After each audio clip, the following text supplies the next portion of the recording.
आप देख रहे हैं अपना बिहार। मैं हूं शुभी मिश्रा आपके साथ। चलिए करते हैं बुलेटिन की शुरुआत और पहली खबर आपको पूर्णिया से बताएंगे, जहां बनमनखी में लव जिहाद का मामला तूल पकड़ने लगा है। मुस्लिम युवक फराज पर एक हिंदू लड़की को अगवा करने का आरोप लगा है, जिससे स्थानीय लोगों में गजब का आक्रोश है। परिजनों के अलावा हिंदू संगठनों ने भी इसे लव जिहाद का मामला बताया है। लड़की के परिजनों ने मुस्लिम युवक फराज पर अपनी बेटी को बहला फुसलाकर अगवा करने का आरोप लगाया और थाने में प्राथमिकी दर्ज करवाई। एफआईआर के बाद पुलिस ने आरोपी फराह के पिता और भाई को हिरासत में लेकर पूछताछ की। बताया ये जा रहा है कि आरोपी फराह और लड़की दोनों हैदराबाद में हैं। लड़की के परिजनों ने शासन प्रशासन से अपनी बेटी को बचाने की गुहार लगाई है।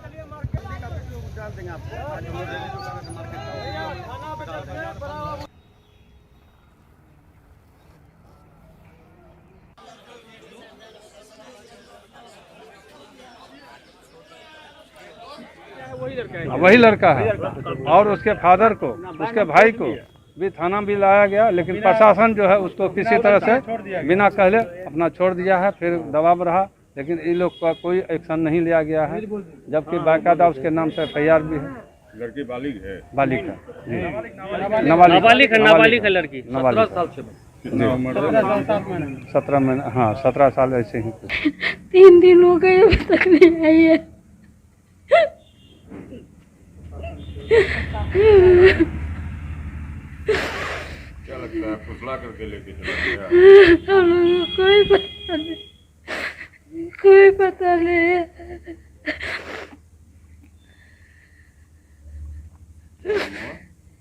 कोई पता नहीं बिल्कुल। मुझे लक्ष्मी देवी। तो हम लोग फिर दर्जी पट्टी में हिंदुस्तान मेडिकल है उसमें गए, तो वो उसका लड़का जो बदतमीजी करने लगा।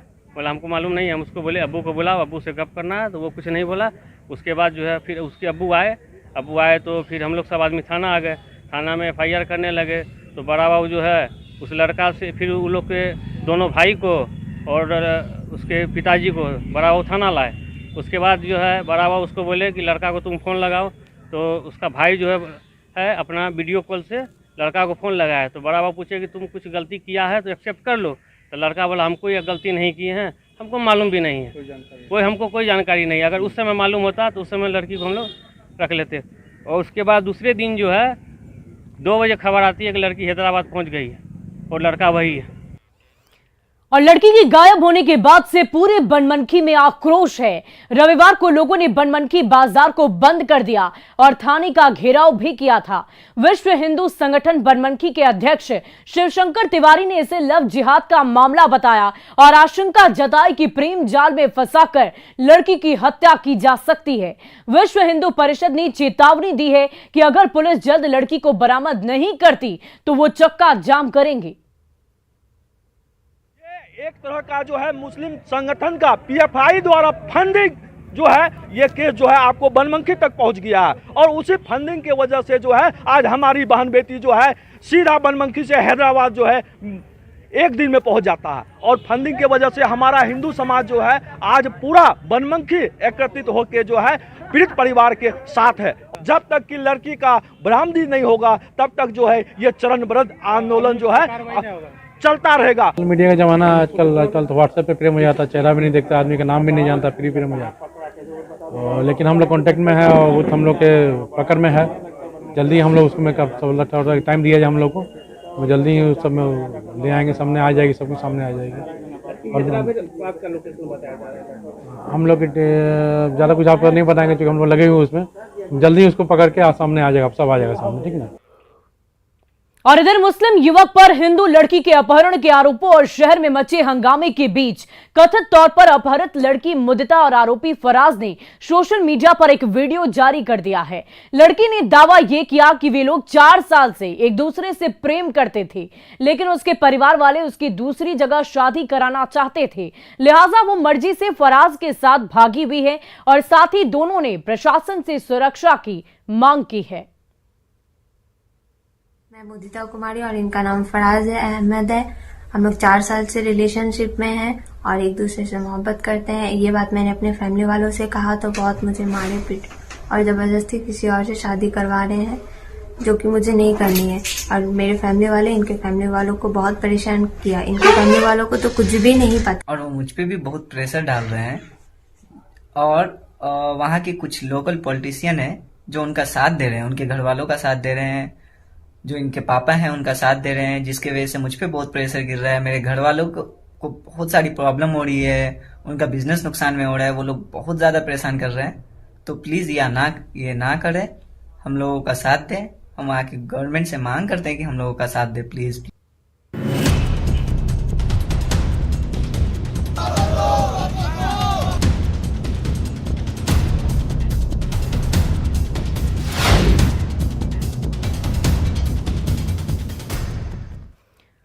और चलिए बढ़ते हैं अगली खबर की ओर। पूर्वी चंपारण में पुलिस का खौफ खत्म हो गया है, तभी तो समारोह में लोग खुलेआम हथियारों का प्रदर्शन करने से बाज नहीं आ रहे। ताजा मामला मधुबन थाना क्षेत्र से है, जहां नर्तकियों के डांस पर पिस्टल लहराने का वीडियो तेजी से वायरल हो रहा है। ऐसे ही एक मामले में कल पुलिस ने कार्रवाई की थी, लेकिन आज फिर से एक वीडियो वायरल होने लगा। वीडियो में युवक पर पिस्टल के साथ नर्तकियों के साथ ठुमके लगा रहा है और बीच बीच में फायरिंग भी करता है। वायरल वीडियो के बारे में बताया जा रहा है कि मधुबन थाना क्षेत्र के घेगवा में 26 नवंबर की रात्रि में बारात आई थी, जिसमें ऑर्केस्ट्रा में तमंचे पर डिस्को हुआ था। वीडियो वायरल होने पर मधुबन पुलिस वीडियो के सत्यापन कर कार्रवाई में जुट गई है।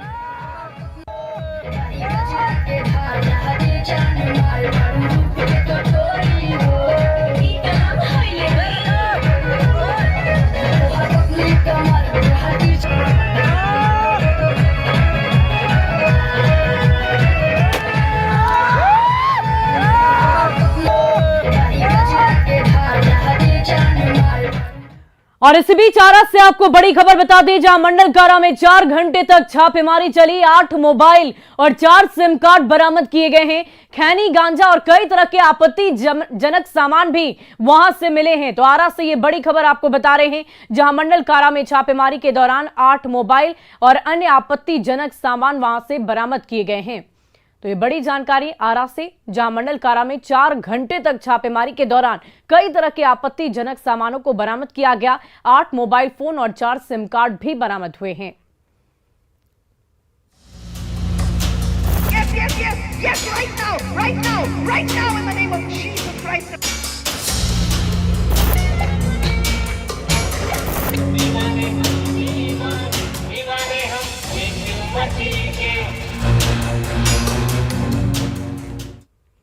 और देखिए, कहते हैं कि मन चंगा तो कठौती में गंगा।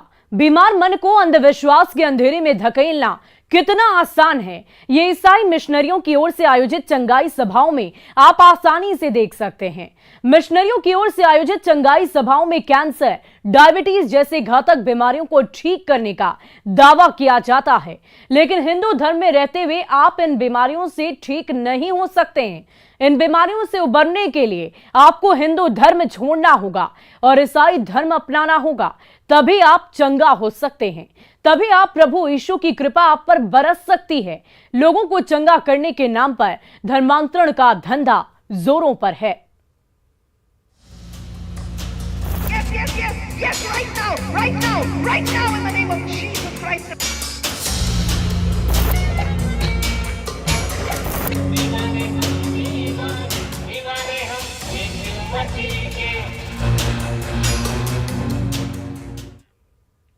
और देखिए, धर्मांतरण का धंधा कोई नई बात नहीं है। देश के कई राज्य बुरी तरह धर्मांतरण की चपेट में हैं, लेकिन पिछले कई सालों से धर्मांतरण का धंधा काफी जोर पकड़ चुका है। चंगाई सभाओं के जरिए ईसाई मिशनरियों लोगों का धर्मांतरण करा रही हैं।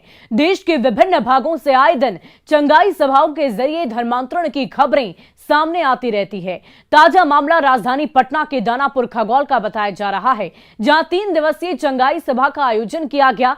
सभा के जरिए लोगों को सावधान किया गया कि प्रभु यीशु मसीह फिर से लौट कर आने वाले हैं। इस सभा में भारी संख्या में हिंदू और हिंदू में कन्वर्ट हुए लोगों को बुलाया गया और लोगों को धर्म बदलने के लिए प्रेरित भी किया गया।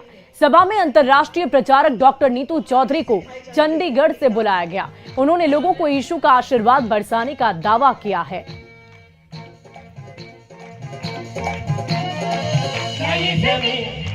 यदि किसी जवान के लिए उस रास्ते पर चलना मुश्किल हो तो प्रभु आपका पाक रूह उसका हाथ थामे हुए जो इनको इनके तरफ से जो लगाना है हो गया था। हाँ। अच्छा, अब कैसा बेहतर महसूस कर रहा है? ठीक है।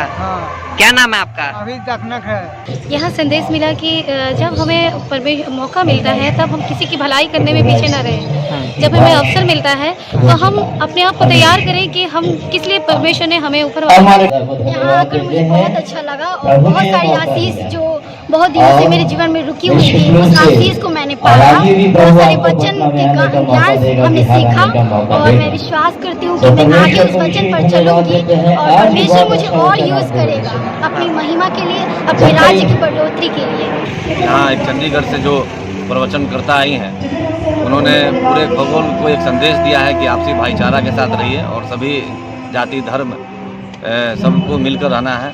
बहुत अच्छा और सफल आयोजन यहाँ हुआ और लोगों के भलाई के लिए, एकता के लिए, इस खगोल में सुख शांति और प्रेम मोहब्बत एकता के लिए प्रभु यीशु मसीह का संदेश को बांटा जा रहा है लोगों के लिए। चंगाई की प्रार्थना हो रही है, जो लोग दुखी और लाचार हैं उनके के लिए खुदा से प्रभु यीशु मसीह से प्रार्थना की जा रही है कि उनका जीवन सफल हो। पटना के विशेष लोग इकट्ठा हुए इस जगह पर ये सुनने के लिए कि परमेश्वर का आगमन होने वाला है। प्रभु यीशु मसीह के आने का समय नजदीक है और हम सबों को अपनी जिंदगियों को देखना है और पवित्रता की जिंदगी में जीना है। अब ये नहीं समय रह गया कि हम संसारिक चीजों की ओर भागे, पर हमारा ध्यान ये विशेष तौर पर होना चाहिए कि हम परमेश्वर के नाम को खोजें, अपनी जिंदगियों का आंकलन करें और जहाँ जहाँ चीजें गलत पाई जाती हैं हमारी जिंदगियों में उनको ठीक करके अपनी जिंदगी को सही करें। भगवान शंकर से और भगवान नारायण से, विष्णु से अलग करके वो चीज ईसाई को कर रहा है जो बेचारा कब्र में चला गया। वो कब्र में गया हुआ कितने दिन का तुम्हारा है हाथ अभी देख रहे हो नहीं। उसके पहले ईसा कहाँ थे? उसकी दिशा में तुम बह रहे थे। तुम्हारा धर्म प्राचीन है, इसी से सब लोग अलग अलग शाखा निकल करके और अपने प्रचार प्रसार मिला करके तुम्हें मूल को दबा करके और नई शाखा खड़ा करके कर ये असली है। असली नहीं है, वो दीर्घायु है, शाखा दीर्घायु में होता है, मूल दीर्घायु होता है। हमारी जड़ मजबूत थी, आज भी है। अब ऐसे में सवाल उठता है कि धर्मांतरण क्यों हो रहा है? क्या हिंदू सॉफ्ट टारगेट हैं? क्या जानबूझकर हिंदुओं को सॉफ्ट टारगेट बनाया जा रहा? और अगर ऐसा है तो आखिर हिंदू ही क्यों सॉफ्ट टारगेट बन रहे हैं? ऐसी गतिविधियों पर आखिर रोक क्यों नहीं लग पा रही है? सरकार और प्रशासन क्यों सुस्त है, मौन है? क्यों इस पर कोई एक्शन नहीं लिया जा रहा?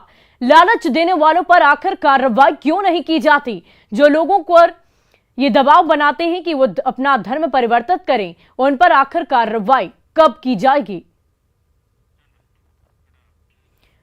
और चलिए अब बात करते हैं संघ प्रमुख मोहन भागवत की। दरभंगा में आयोजित एक कार्यक्रम में संघ प्रमुख मोहन भागवत ने कहा कि हिंदुस्तान में रहने वाले सभी लोग हिंदू हैं। इसके अलावा किसी धर्म का नाम लिए बिना संघ प्रमुख ने कहा कि महिलाओं का सम्मान होना ही चाहिए। दरभंगा के नागेंद्र स्टेडियम में आयोजित कार्यक्रम में मोहन भागवत ने कहा कि वो दिन दूर नहीं जब भारत विश्व गुरु बनेगा। बता दें कि दरभंगा के नागेंद्र स्टेडियम में राष्ट्रीय स्वयंसेवक संघ का नागरिक एकत्रीकरण कार्यक्रम था और इस कार्यक्रम में बिहार के सभी 38 जिलों के स्वयंसेवक पहुंचे हुए थे।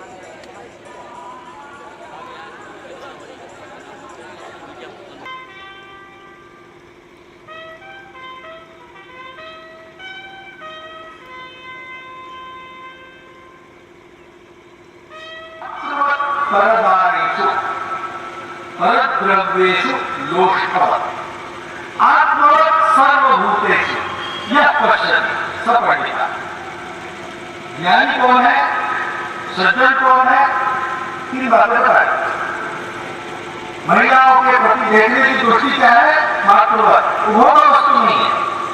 इस अर्थ में भारत में रहने वाले सब लोग हिंदू हैं, उनको जानना चाहिए, मानना चाहिए।